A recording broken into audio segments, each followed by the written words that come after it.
Welcome to Storiography, a storytelling and history podcast. We're your hosts, Noah and Greg, and this is a podcast where we talk about fiction, history, and the media where the two meet. This is our second episode. Today we're covering Pathologic 2, a video game by the not at all obscure developer Icepick Lodge. This is obviously a bit of a different beast from our previous episode. This is not a game set in the quote-unquote real world, but more a piece of media drawing inspiration from history, specifically drawing from and reflecting on a lot of aspects of an early 20th century Russian and Soviet cultural milieu. Yeah, so we've chosen to split this into a two-parter. It's a massive game, not in scope, but in depth. Split it up because it's got a lot going on a game design, historical, and philosophical level. There's a lot going on in this game. This episode's mostly going to focus on the game design and historical. I, Noah, will be heading up this section because it's in my wheelhouse.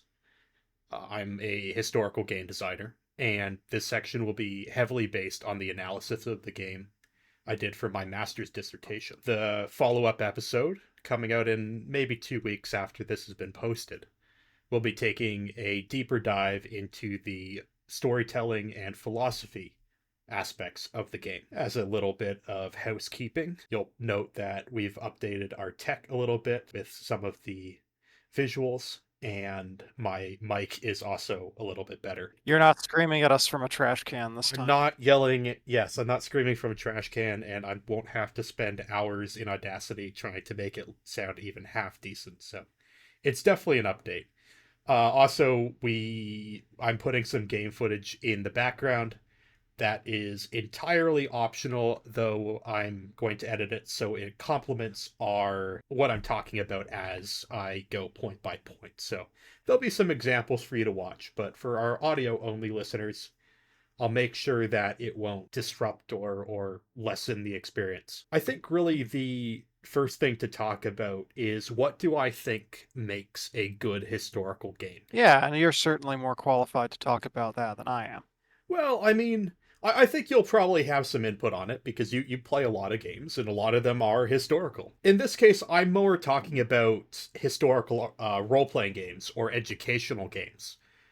And the one thing that I think they really need to be good at is the ability to put the player in the shoes of a historical agent.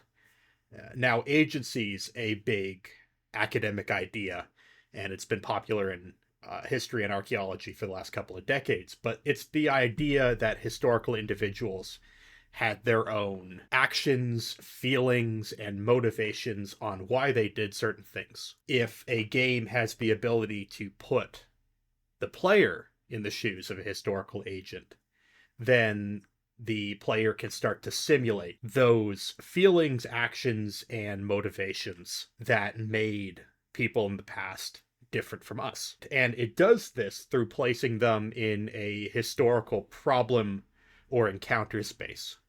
It presents historically derived challenges. Historical time periods had different challenges and different ways of solving those challenges. So if you have the player strive against those challenges in a way that is historically accurate or historically authentic, at least, then they are taught something about that time period and about those historical challenges and contingencies. Can I interject one thing here? Yes, for sure.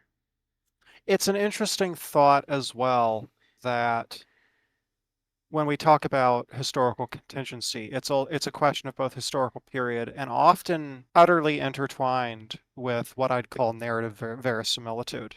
Namely, who's the character? In this case, since we're talking about games, who's the character you're playing as, and is what they're doing something that actually makes sense in context, which I'm sure you can relate is certainly something a lot of games don't pay enough attention to. Yeah, This one does a better job with that. Yeah, this one does a better job at that. And no, that's a really good point, because one of the main failings of a lot of historical video games is that they break the historical verisimilitude by having your player agent be the kind of agent that wouldn't have actually existed during that time period. I've in our Mhm. discussions, I've often used the idea of Assassin's Creed. Oh Assassin's yeah, Creed has this issue because the agent you're playing as is not a historical agent. They're outside yeah. of their historical context. They don't belong to their historical context because they belong to a different layer of metafiction. They belong to the metafiction of the Assassin's Brotherhood. So they're doing things that an assassin would want to do. Their motivations, decision making, and overall presentation is much more of somebody who is an agent of this specific organization rather than being an agent of the actual history, if that makes sense. Oh yeah, I mean it makes sense, and I think the way I'd probably phrase it is, who is your character? Does that make sense in context? What's your character doing? Does that make sense in context? And there's a certain level of what is often, I think, labeled the realism factor in here. Because of course, if you want to make the comparison to Assassin's Creed, yeah, people in real life are not as OP as the average Assassin's Creed character. Yeah, exactly. Um, yeah, and if you were, you would have some very substantial things wrong with you. It's yeah, and so it's also about locating the character within what we might call these sorts of common sense boundaries as well. Which Pathologic does. This is not a power fantasy. Um, Yeah. there are a lot of things this game is. That is not one of them. Yeah, and it's really interesting because we're really not talking about a game that uses real historical agents or events or places. But what it does Hmm. really well is it presents a sense of place. It grounds the Yeah, player in a location that incorporates historical ideas. It incorporates historical imagery and narrative elements into its design without actually being set in what we'd call real history. But it does a really yeah, good job at emulating the ideas of real history and feeling real through that emulation. So that's really what we're here to yeah, talk about is just really how yeah. strong the game does that through game design. And then obviously next episode we'll get more into the how that game design and narrative presents a philosophy or makes claims about the world. But that's a little bit too complex to Yeah. get into. Or this is what you need to know to get a good baseline, so you'll at least understand what the hell we're talking about next episode. I think the best way to phrase it is that this episode you're taking the lead and discussing how the game presents both itself and to some degree roots itself in historical presentation. And then next episode we can talk in more depth about how the game addresses historical material. It's rooted in things, but it's also addressing things. It's in this continual conversation with itself and with the parts of history it's drawing from. And if we don't break that down, people will just get lost because, Exactly. yeah, because unlike Sharp's Eagle, for example, this isn't just a narrative, because games are game design and experiential design, which between the two then produces a narrative alongside whatever the people who made it wrote in the first place, which in a game like this is usually extremely dynamic.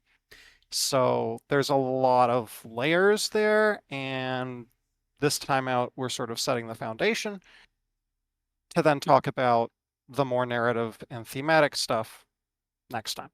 Yeah, and it might be worth actually touching on within games philosophy. There's traditionally been people who have looked at games as narratives, as analogous to books, movies, plays. And then there are people Yeah, who have looked at games as purely as a collection of mechanics, how the game is played.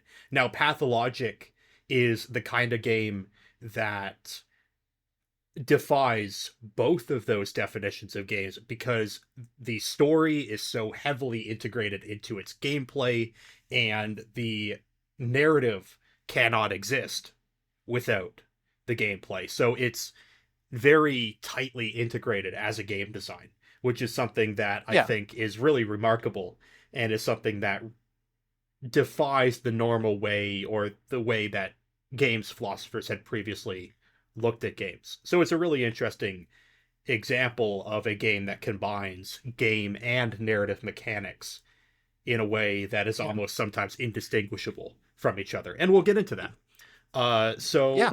let's talk about the core gameplay elements, and I'll be starting most of these subsections with a quote because I think that some of the writing in the game and in the game design document is really evocative and gives you a good idea of what the designers are going for. So here's the first one on the story.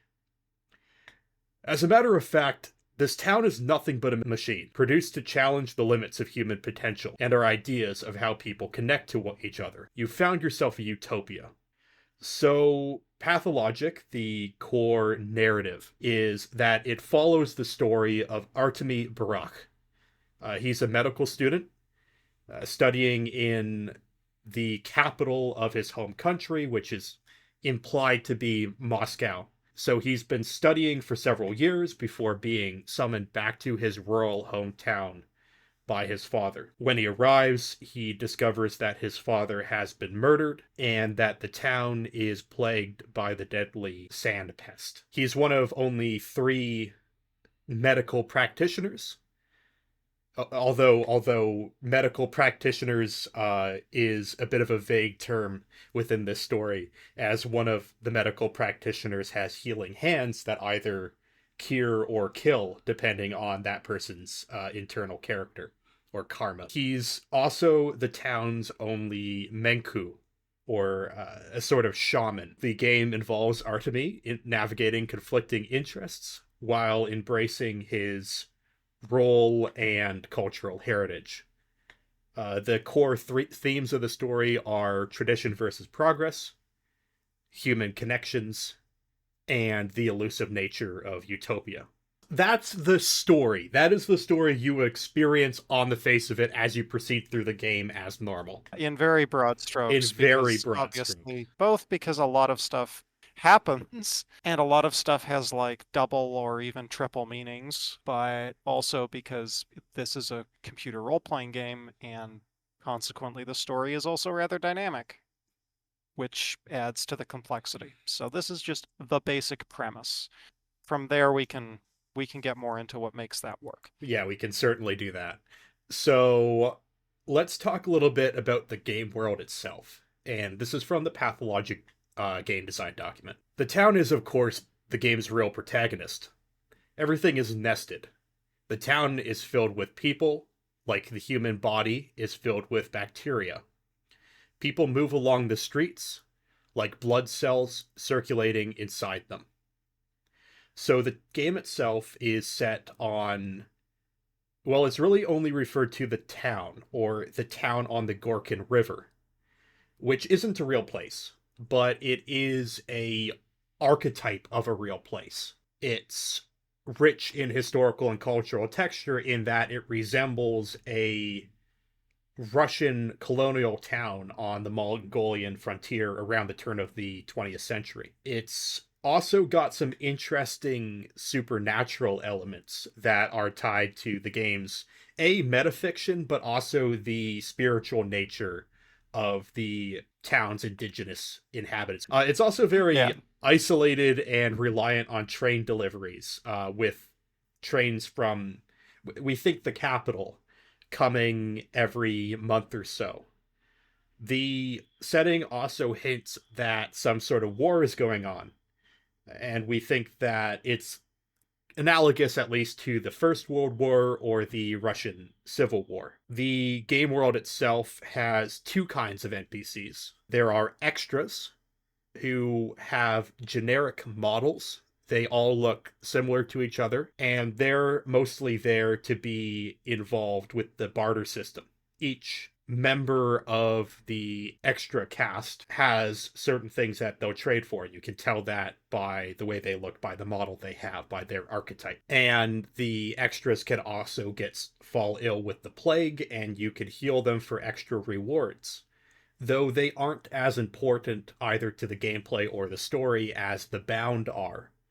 Now, the Bound are key characters who are tied to both Artemi and the wider narrative. So these are actual characters. They have connections to both the town itself, to the kin, so the native inhabitants of the town, and also to Barack personally, and also to his father. They are important to success or failure of the narrative overall. They've got their own stories to tell, and as the plague moves through the city, different bound become threatened every day. Well, they can get sick first, and then they can die if they're not treated. So, Or they might just die for other or they reasons. might just die for other reasons, which does happen. The inhabitants of the town can also be divided into two different cultural groups. And the tension between these two different cultural groups is sort of part of the central conflict of the story and part of the central theme of the narrative. So there are the kin, and they're closely based on the Buryat people. They are sort of presented as the indigenous inhabitants of the land, a very nomadic and spiritual steppe people. And on the other side are the townsfolk, and they resemble ethnic Russians, and their political structure is based around three powerful families: the Sabarovs, who sort of serve as the executive judicial arm of the colonial authorities; the Canes, who are both judges and architects and sort of the creative heart of the townsfolk; and the Olgimskis, who run the biggest business in town, the Bull Enterprise, and are in control of most of the stores within the town. Yeah, it's So essentially a factory town. it's essentially a factory town, with the kin forming most of the labor. Within the kin's culture, they're the only ones who are sort of allowed to cut up bulls, because bulls are very important to them. They believe that bulls are that the whole world is built on the back of a giant bull. So they're a very spiritual and important creature to the king. So they don't really like it when the townsfolk kill bulls. So they've sort of been culturally manipulated, I guess you'd say, into being the people who do most of the slaughtering at the factory. So the town's layout is rather odd. There's a lot of strange geography to the town. It's not a big game map, but it's a dense game map. It's split into districts, though each district will get the plague on sort of a revolving cycle, and navigating the town kind of becomes a real trick. And Greg, did you find that during your second playthrough when you played it? Yeah, I think it's pretty inescapable. And it's intensely tied into the fact that you are constantly struggling with a time crunch in this game. Yeah. You are always kind of like real life. You have many options for what to do at any time, which you have to prioritize, then decide what you're going to do, and you never have enough time to do all of it. So you have to continually be strategizing about how to get somewhere in the most efficient time while dealing with all of the survival mechanics, while worrying about, whether you'll get sick and die. Yeah. It's a very core component of the game's, for lack of a better term, strategic gameplay loop. Yeah, yeah, and actually that's a good transition. We'll get into what that gameplay loop actually is. So, on the face of it, it's combining the elements of a role-playing game, a 3D first-person role-playing game, with some of the elements of survival horror. So you have a number of survival bars, and to manage them, you sort of have to scavenge through the mostly the trash, actually. Time to go dumpster diving. Time to go dumpster diving, because you might just find something in there that you can trade for an egg with the nearest small child. Everyone in this setting is poor. Let's Everybody, just yeah. let's just let's just deal with that. Well, and it doesn't help that the train that brings food hasn't come for a month. So food and medicine are in very short supply even at the start of the game, and become an And even the shorter supply by the end. Yeah, and the world is ending. Have I mentioned the world is The ending? world is ending, or at least this very small part of the world is ending. Portion of it is. There's a couple of strategies you can sort of adopt to overcome the inevitable draining of your health bar to zero. The main one is that you're actually going to want to do your job. So going to the clinic at the start of every day is a very important thing to do because you are generally pretty well rewarded from it. Sometimes you're not. Sometimes you stay in the clinic for 2 hours avoiding plague clouds, and your only reward is a handful of nuts. Yeah, that was annoying. That one's not worth it. You shouldn't do that one. But you don't know that. You don't know that until your second playthrough. And so doing these things consumes valuable time because you're on a very strict 12-day gameplay cycle. And only 11 of those days are playable as actual gameplay loops. And each day is going to present new challenges, and achieving all of those challenges is going to become increasingly harder. Uh, Efficient pathfinding is going to be key there, as well as just being sure to stock up on the earlier days, which is a lot harder for new players because they don't know where everything is, and they don't know what the best strategy for survival is. Like, the game gets significantly easier even on the hardest difficulty as you go along, and I say that because we've both played the game twice. So we played through it, and I was in the driver's seat and Greg was backseat gaming. But we suffered a lot, and almost everybody died, and we didn't know what Yeah, we were doing, and we were constantly starving and just running around trying to not die, and also trying to make sure everybody else didn't die. And which we generally failed at. which we generally failed at, and it felt bad. It felt bad, but it felt good. It So felt I, right. yeah, and so we both replayed it. But yeah, things definitely do get easier the second time around, which I think is intentional.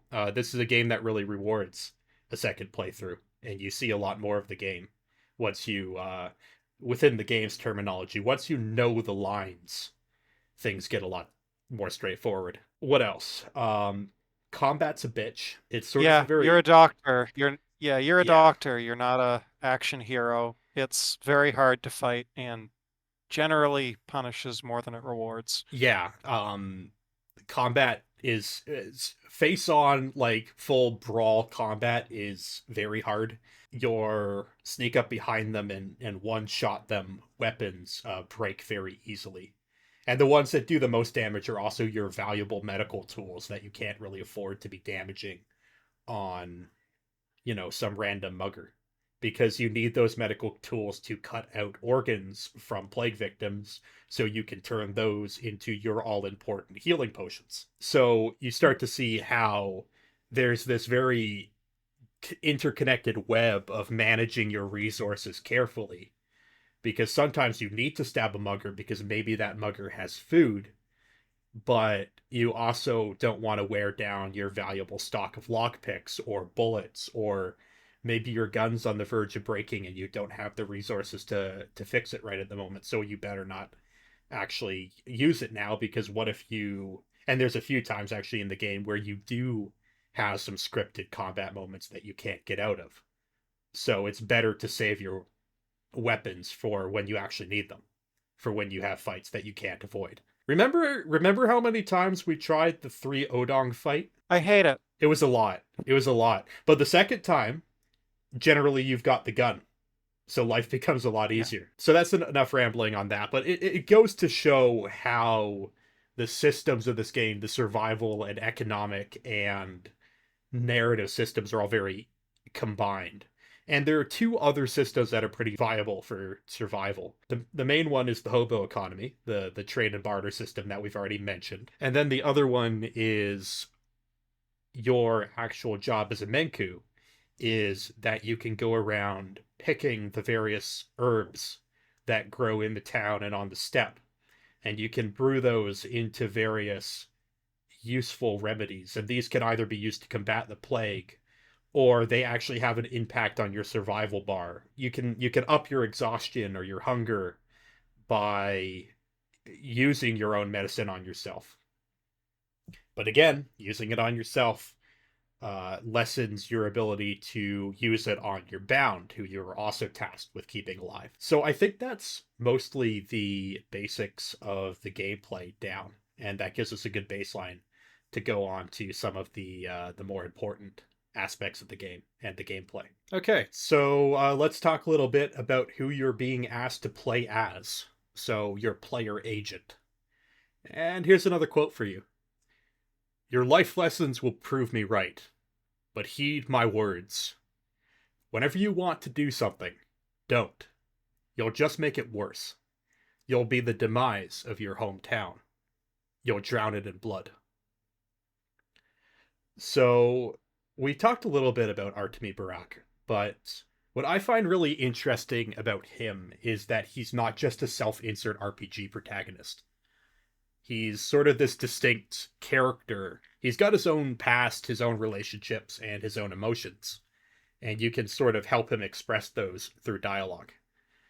A historical game designer that I really like, Jeremiah McCall, would call this a historical archetype.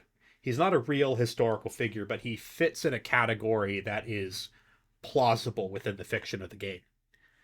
He's called the Haruspex, and that's an actual religious job. The Haruspex is sort of a reader of the entrails, and a Haruspex reads entrails and then makes prophecies about the future of the community or the future of the society. This is a real thing in ancient Rome, but also pops up in a number of other cultures, almost independently. This is an independently developed idea across a couple of different cultures, which is interesting. So he's a historically plausible role. He's reading the entrails of the plague victims, and we've talked a little bit about how the people of the town are sort of an extension of the town itself. So he's reading the town and reading the society. It's interesting that we often, when we look at literature stories that explore societies or explore societal issues, we often have viewpoint characters that are very carefully selected to permit a exploration of that society most effectively. Obviously, this depends on what the story is intending to do, but two of the more common archetypes, both of which are very substantially leveraged here, are the archetype of the, for lack of a better term, cultural mediator. So someone who exists in a place between two or perhaps multiple other cultures, which obviously, as someone who is both kin and we might say westernized, Artemi obviously exists within that framework and can explore both these societies and what makes them work with some degree of access that no other character has. In a way, also his role as a doctor and someone with a pretty much universally necessary skill set allows the same level of access in a similar way to the way detective characters are often used in other fiction. They have a public role to fulfill and consequently are accepted and to some degree respected, or at least tolerated by most parts of society. And again, given that sort of access. So again, in the world of video games, this kind of thing isn't as common because mostly games just let you have that level of access anyway by virtue of the fact you're the player character. They don't bother to justify it. But this one does, which is nice. Yeah, actually, that's a really good point. And it's one of the things that is actually one of the only things that hasn't been improved upon from Pathologic 1. Because in Pathologic 1, you had three-player characters. You had the Bachelor, the Haruspex, and the Changeling. And only the Haruspex has been retained for Pathologic 2, though the upcoming Pathologic 3 you can play as the Bachelor. It's a remake of the Bachelor's route. And I thought this was really interesting because I was reading some of the designer's commentary on the nature of each character as insiders or outsiders. And the Bachelor is given a lot more support from the authorities. He's a respected guest, but he's also aloof from the kin. He doesn't really get into their world in the same way that Artemi is able to. And the different perspectives, the different paths of each of the main characters is something that hasn't been really retained between the two games, which is a bit of a shame. Artemi being mixed race, of being of two different cultures, because his mother, who we don't get to meet and we don't really get to see anything of, was a townswoman, and his father was the Menku of the kin, so sort of their chief spiritual leader. Yeah, and obviously for those who are familiar with this stuff, there's a lot of this is a thing that is used occasionally within colonial fiction, most traditionally to allow the author through the character to explore both sides of the colonial equation, both the colonizer and the colonized. The obvious example is the novel Kim by Rudyard Kipling, which uses the same framing device. There are other examples. We don't necessarily need to get into them. Arguably, Mowgli is in the Jungle Book as well, but this is a trope you'll find in a number of different places, not just English language ones. And this, I guess, technically qualifies as a Russian, also magical realism example. It's Yeah, interesting. But yeah, anyway, I'd argue that this trope is maybe a little bit better handled in this story. yeah, and how well it's handled obviously depends on so many different things. I think, I'm sure that, there are going to be people out there who would consider this game to handle it poorly. And, It's all and about and perspective. some people have made that criticism. I don't necessarily Oh, think really? I. Oh yeah, yeah, it's come up of the way the kin is handled. That whole meta story is something we should talk about next episode because I don't Next time. really want to get Yeah. into it here because we don't have enough background yet. But yeah, that criticism, that read of the game does exist. Now, this is actually something that I think is really a good game design and storytelling decision is placing Brock as a historically, or at least in a plausible role within the story, but still making him sort of a liminal figure where he's not really important enough to either side of the divide, but he bridges it anyways. He does it through caring about both sides instead of just rejecting both sides. The game design documents basically say you can choose to play Barack as a violent psychopath if you wish, but we think that his story, his kind of core, is more a story about love. It's a story about coming to accept others and having them accept you in turn. I mean, if you choose to roleplay that way, you are pretty much by default going to get the miserable ending, which is not fun. Yeah. Yeah, you are alone and nobody loves you and everybody hates you by the end. But you have saved the town if that means anything at the point you wind up at. Back to the town for a bit. Let's talk a bit about the game world. We talked a little bit and I don't want to touch on it like in depth, but I think the meta story of the kid is a really interesting part of the game world because it's sort of a example of what we call autoethnography. So you're playing through the game and you're coming to understand the practices of this fictional community. See, at the start of the game, and to people who haven't played it, terms like Herb Bride, Shabnakadir, Boss Turok, they don't mean anything. Those are just fictional made up words. But they do mean something, and they gain meaning through play, and they gain meaning through experience. The kin Yeah. themselves are again a historical archetype.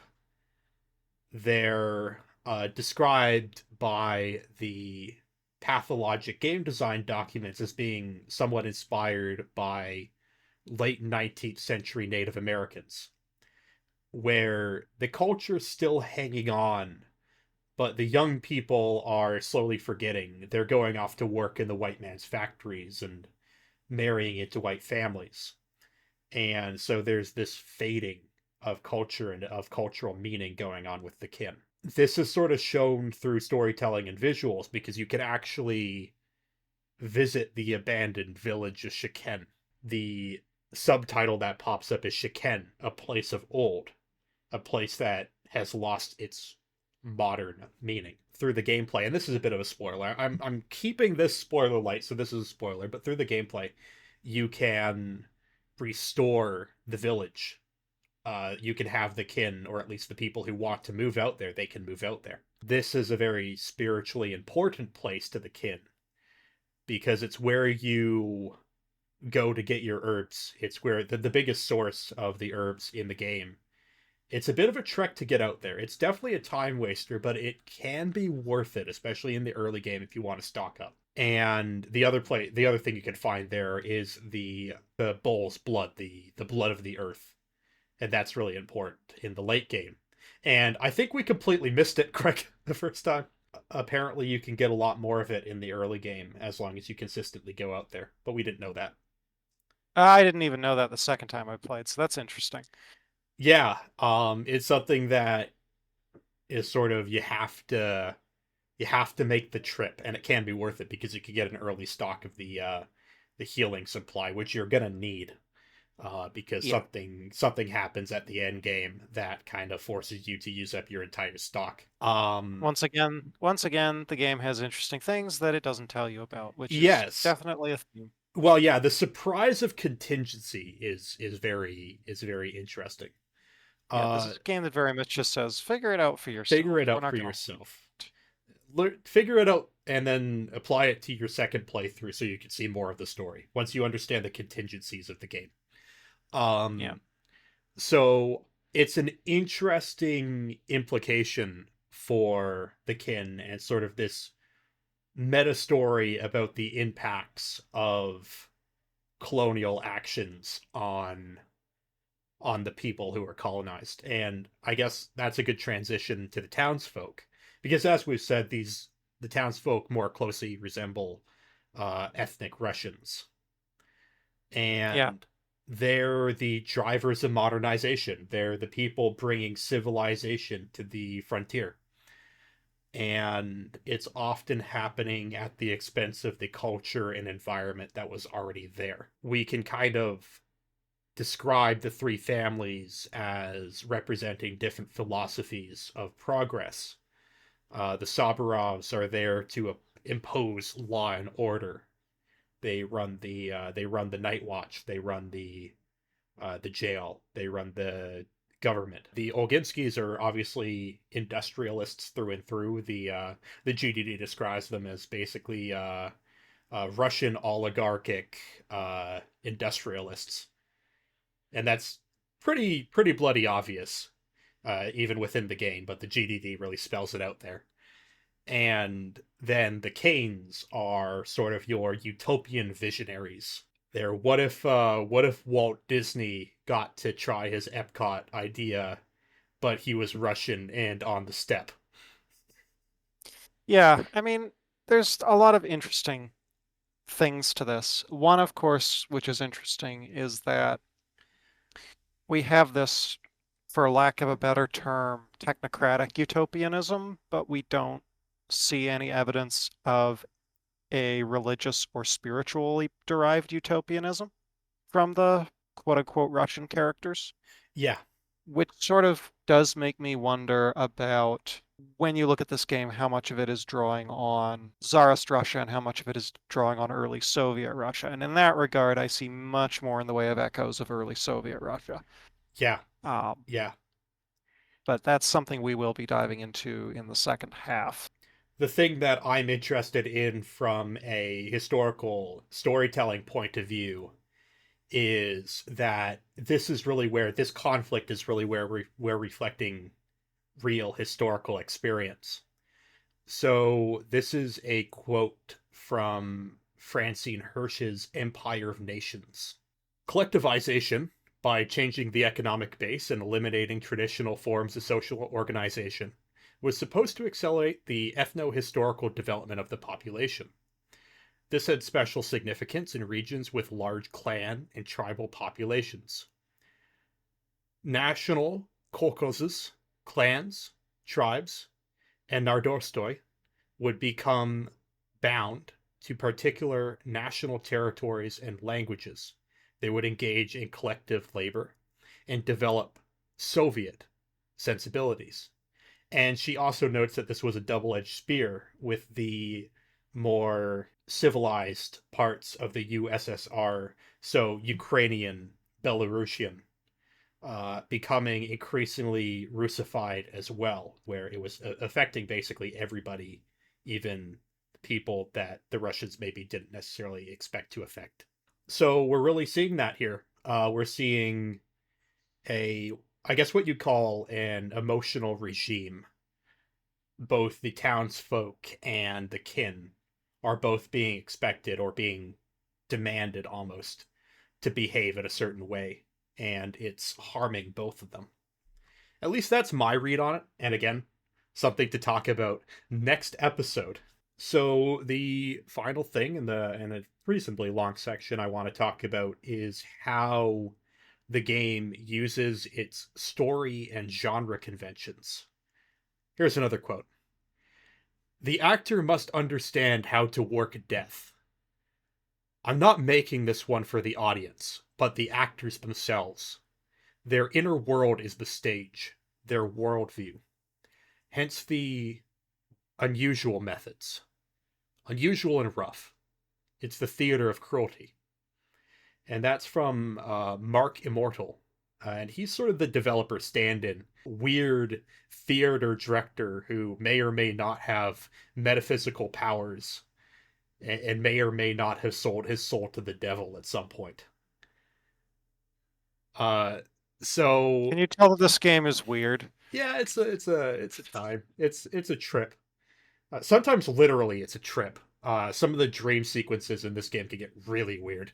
So the game design itself is doing a really interesting thing with its genre because it's showing how games can simulate narrative contingency through game and narrative mechanics because you sort of have to we've already really touched on this. You experiment with the world.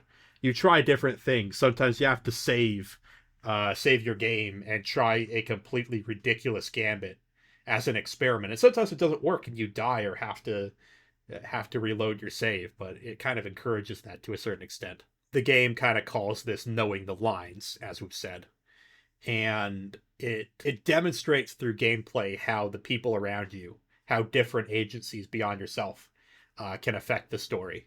Because sometimes stuff pops up that you just weren't expecting, and you're like, oh, that character just did something incredibly stupid, and now I have to save them. There's a few really interesting times where that pop up, and I'm not gonna spoil it for anybody who wants to play this because I do think you should play this game, but those unexpected angles, those different things characters might do, show that you're not the prime actor in this world. There are other actors that are doing interesting things. And I really like that.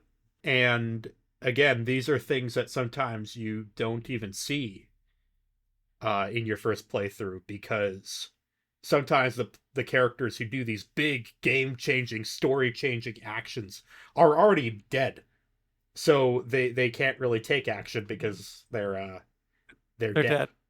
And I think Greg, on your second playthrough, you may have seen some different things from what we saw in the first playthrough. I know I did.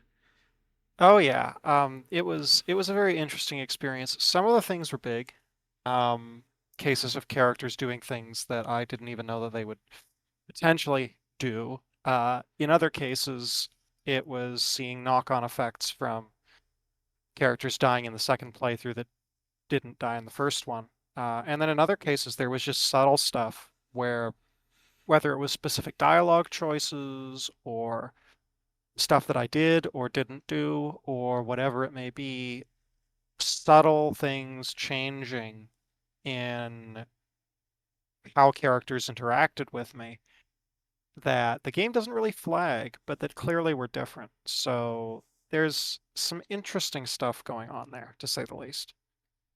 Yeah, I just think it's really neat, and I think more historical games should be doing stuff like that. Well, to be honest, I'd say I would say more games in general should be More doing games in stuff like that. general should be doing. It's The really the mark of a well written RPG.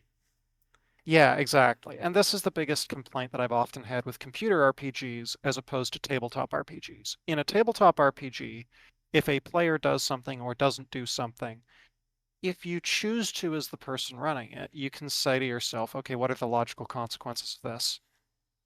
And do that.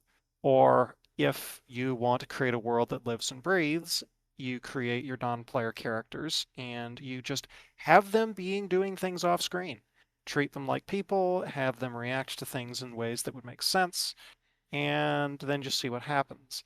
Most computer RPGs don't actually do that, And in contrast, in most computer RPGs, A, time is meaningless. The characters will be where they'll be. You can go find them whenever. You don't have any real schedule to worry about. They will sit around for your convenience for as long as possible until you choose to engage with them.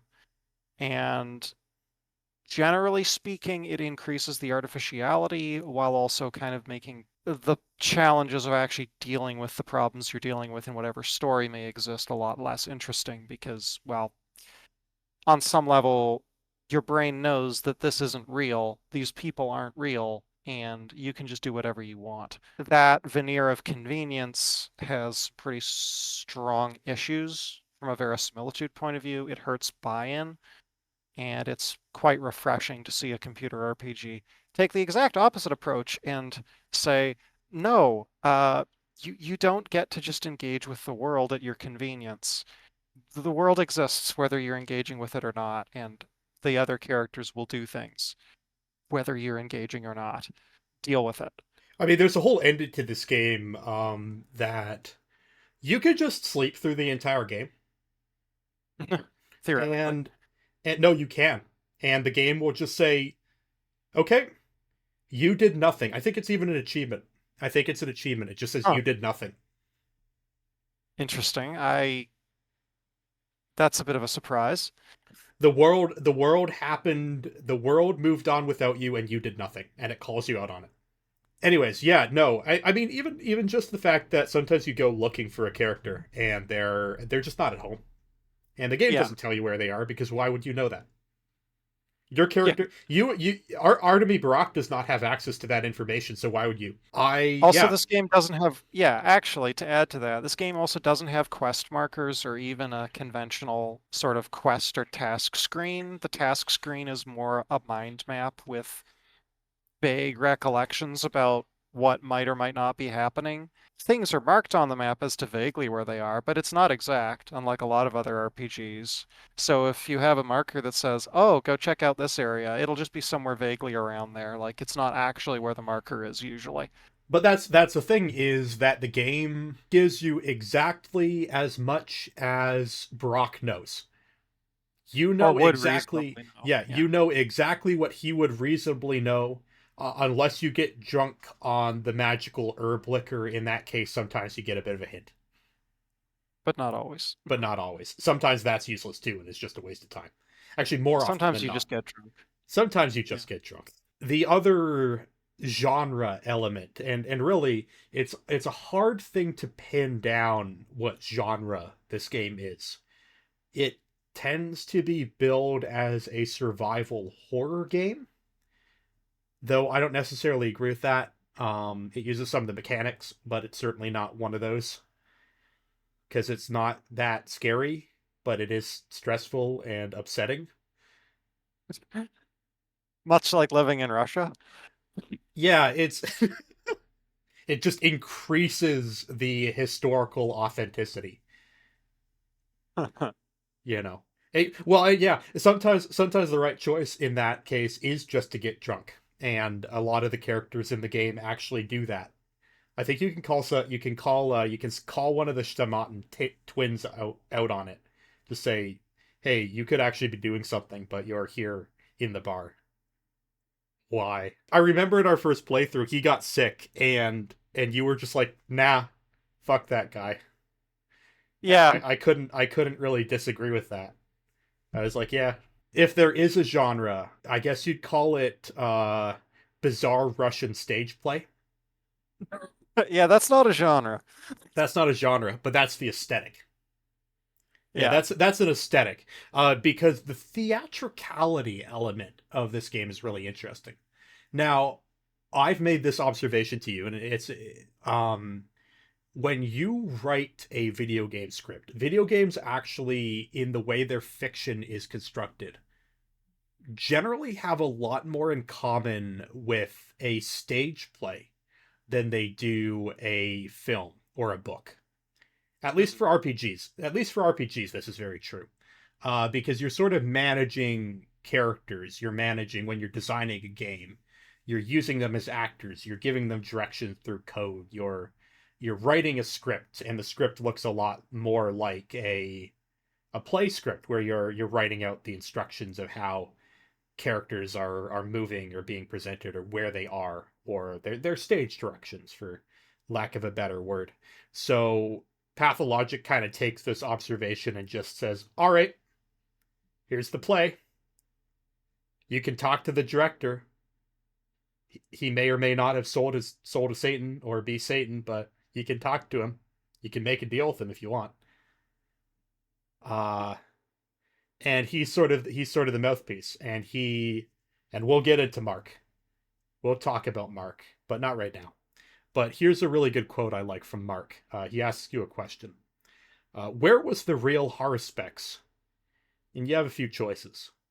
The first is, he was around somewhere on his own, or he belonged to history, or just a story.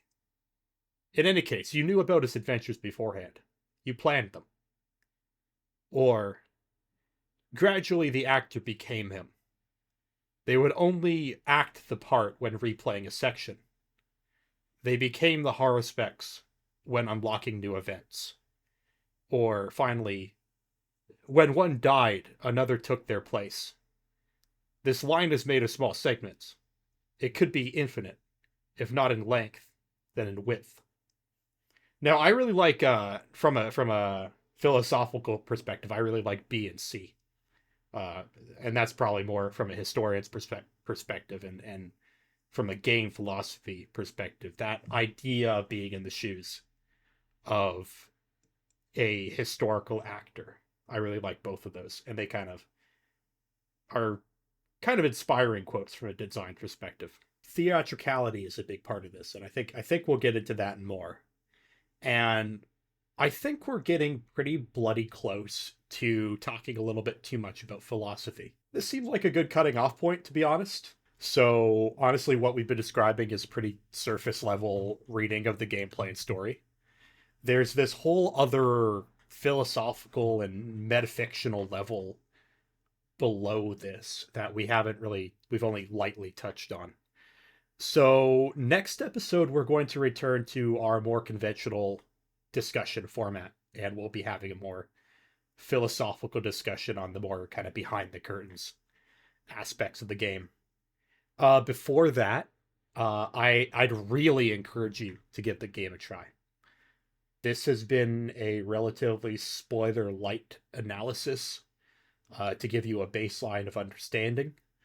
But if you thought anything we said was interesting or sounded fun, give Pathologic 2 a try. It's not expensive. It's on Steam or Good Old Games.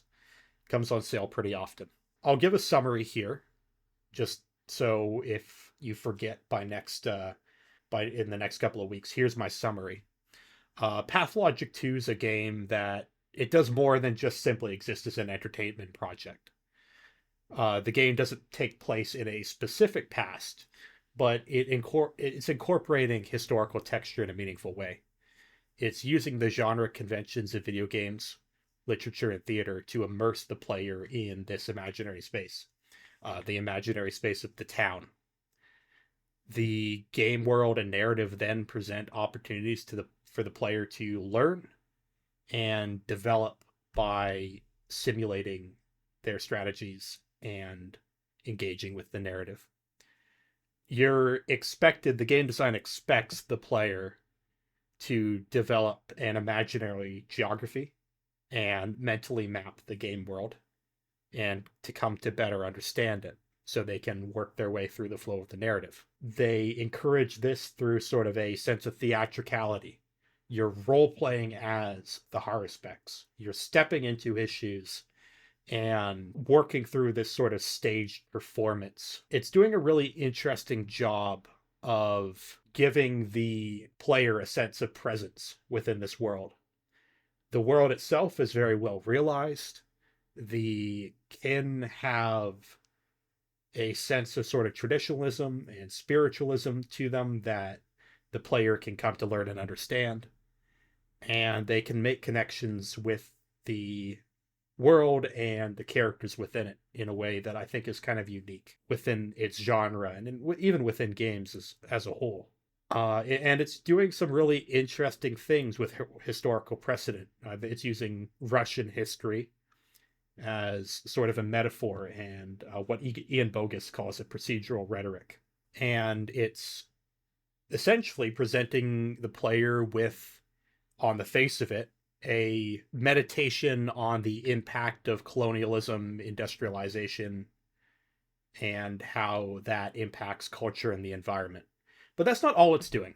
And that's sort of the very basics of it. And we'll get into what else it's doing in And the what next episode. exactly it's saying. Yeah, what exactly it's saying when it's actually taking a stance at all, which sometimes it doesn't. That sort of use of historical texture is really why we wanted to talk about this, because it's something that we're going to call back to in subsequent episodes. So we really wanted to get this episode done, because what it does is it provides a really good example of a lot of the other things we're going to be talking about in analysis in the future. So you can Yeah. always come back to this episode if you're like, okay, I'm not really sure what they're talking about here. This is sort of our setting some ground rules for how we approach video games in particular. Yeah, because we're going to cover a few more of those on the channel, alongside obviously quite a bit of other material, and it's worth having this point of comparison out there. It's also worth having this discussion of the game's mechanics out there prior to us digging into the much meatier topic of what all this means next time. Yes. So the best is still to come as far as this particular project is concerned. But for now, this has been Storiography Episode 2. This has been Noah. And Greg. And if you liked this episode and want to see part 2 as soon as it goes up, be sure to give us a subscription and ring the notification bell. We'll be back next time with more Pathologic 2 and some likely fairly insane philosophical ramblings about what it all means, if we understand it at all. Open question. Indeed. See you all next time on Storiography.